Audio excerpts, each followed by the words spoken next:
Hi guys, নমস্কাৰ। স্বাগতম জনাইছোঁ মোৰ চেনেলৰ সকলোকে।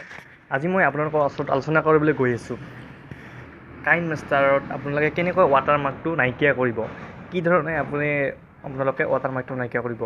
আপোনালোকে প্লে' ষ্ট'ৰত যায়, প্ৰথম কথাটো হৈছে যে আপোনালোকে প্লে' ষ্ট'ৰত যায় কাইনমাষ্টাৰটো ডাউনলোড নকৰিব।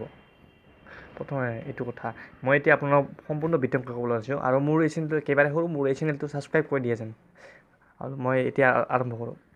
প্ৰথম কথাটো হ'ল যে আপোনালোকে পোনপ্ৰথমে গুগলত যাব, গুগলত যাই তাত কাইনমাষ্টাৰ MOD বুলি ছাৰ্চ কৰিব। তাৰপিছত সেইটো ডাউনলোড কৰি ল'ব।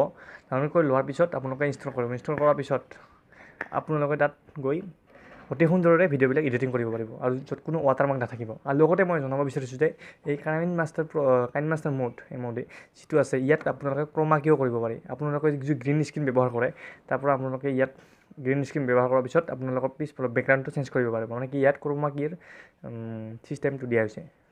তো আপোনালোকে এইটো ডাউনলোড কৰি ল'ব। যদি ভাল এপ হয়, ভালদৰে এডিটিং কৰিব পাৰি।